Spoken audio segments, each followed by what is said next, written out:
اسم التفضيل هو اسم مشتق من الفعل، أي مأخوذ من الفعل، مثل المشتقات السابقة اللي أخذناها اللي هي اسم الفاعل وصيغة المبالغة واسم المفعول والصفة المشبهة. يدل على أن شيئين اشتركا في صفة يشتركون وزاد أحدهما على الآخر في تلك الصفة. ما هي أركان التفضيل؟ أركان التفضيل 3، هي المفضل، اسم التفضيل، المفضل عليه حسب الترتيب. الإنسان أذكى المخلوقات، الإنسان هي المفضل، أذكى على وزن أفعل هي اسم التفضيل، والمخلوقات هي المفضل عليه.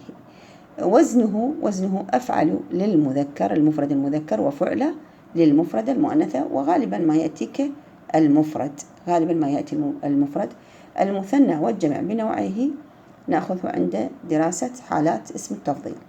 ما هي شروط صياغة اسم التفضيل؟ هناك مجموعة من الشروط حتى نحول الفعل إلى اسم تفضيل. هذه الشروط: أولا أن يكون الفعل ثلاثيا، إذا كان غير ثلاثي لا يجوز أن أصيغ منه اسم تفضيل. أن يكون الفعل مثبتا، إذا كان الفعل منفيا أي مسبوق بأحد أدوات النفي اللي هي لا أو الماء أو اللم أو غيرها لا يجوز.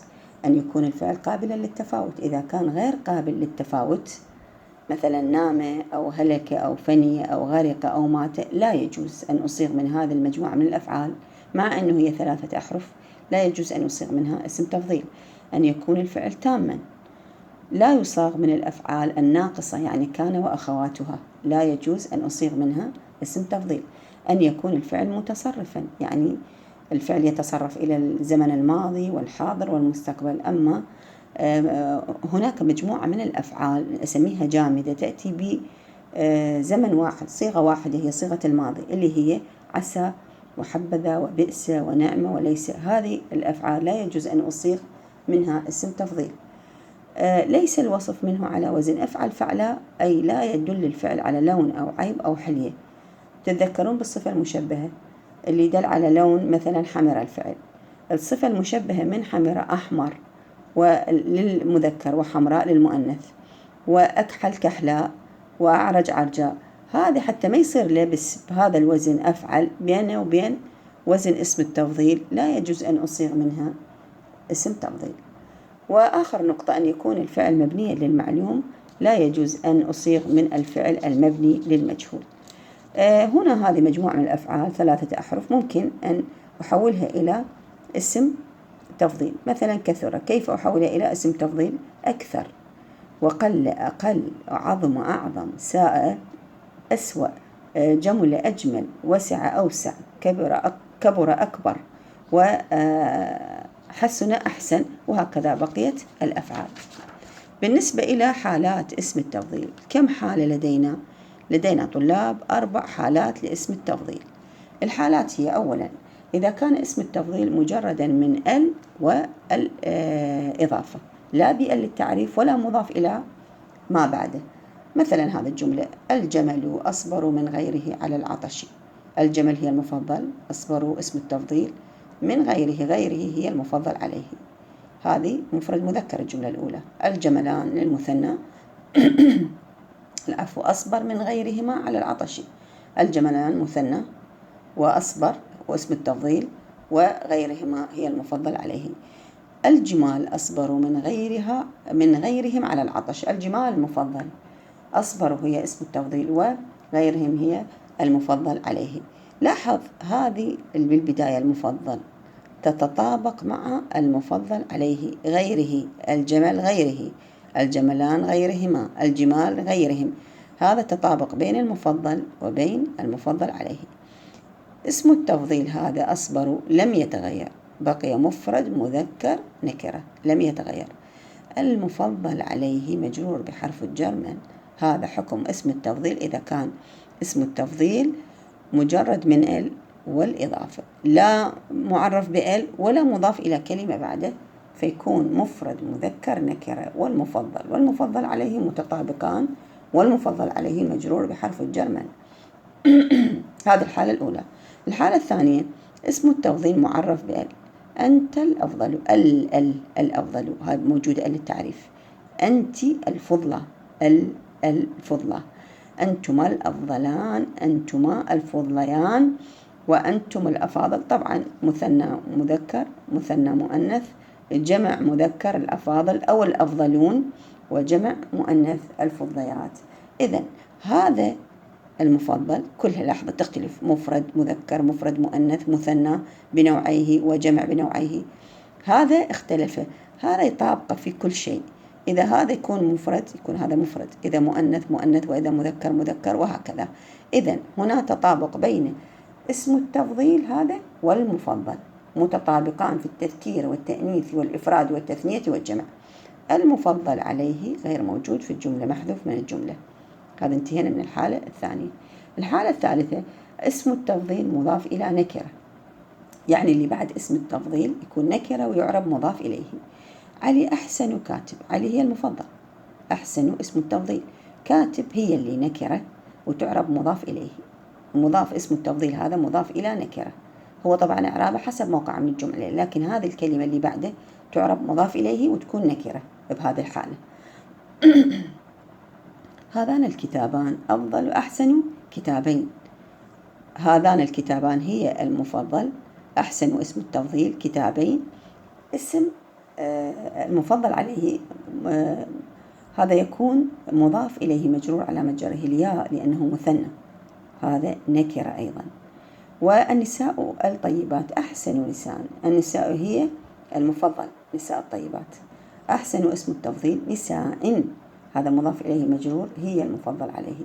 الرجال الكرماء أحسن رجال، الرجال الكرماء هي المفضل، أحسن اسم التفضيل رجال مفضل عليه، وتكون نكرة وتعرب مضاف إليه مجرور. بهذه الحالات كلها لاحظ هذا تغيرت المفضل، كل جملة لها يعني إما تكون مفردة أو تكون مثنى أو تكون جمع، هذه بالنسبة إلى المفضل يتغير حسب الجملة متغير. اسم التفضيل لم يتغير، بقي مفرد مذكر. المفضل عليه هذا اللي بعد اسم التفضيل والمفضل اللي قبل اسم التفضيل متطابقان، إذا هذا مفرد يكون هذا مفرد، إذا هذا مثنى يكون هذا مثنى أيضا، في التذكير والتأنيث والإفراد والتثنية والجمع. هذه الحالة الثالثة. الحالة الرابعة والأخيرة إنه اسم التفضيل مضاف إلى معرفة. أخذ الجملة الأولى، فاطمة أفضل النساء، أقول اسم التفضيل اللي هو أفضل مضاف إلى معرفة، هو طبعا يعرف حسب موقعه، بالنهاية عند إعرابه تقول وهو مضاف، اللي بعد النساء يكون معرفة، لاحظ بأل التعريف معرفة، ويعرب مضاف إليه مجرور.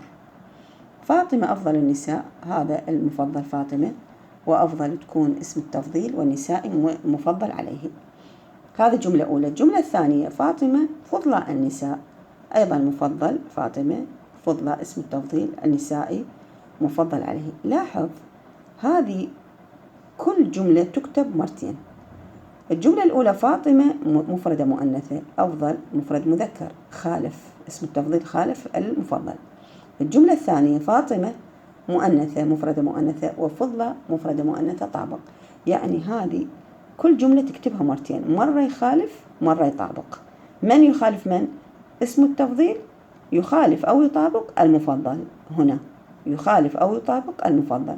هما أفضلا، اثنين أفضلا، هما أفضل، يعني مرة أفضل للكل، كل سواء كان مفرد، كان مفرد مذكر، كان مفرد مؤنث، كان مثنى بنوعيه، مفرد مؤنث ومذكر، جمع بنوعه، تصلح له أفضل، يعني تصلح له كلمة المفرد المذكر سواء كانت أفضل أو غيرها من أسماء التفضيل.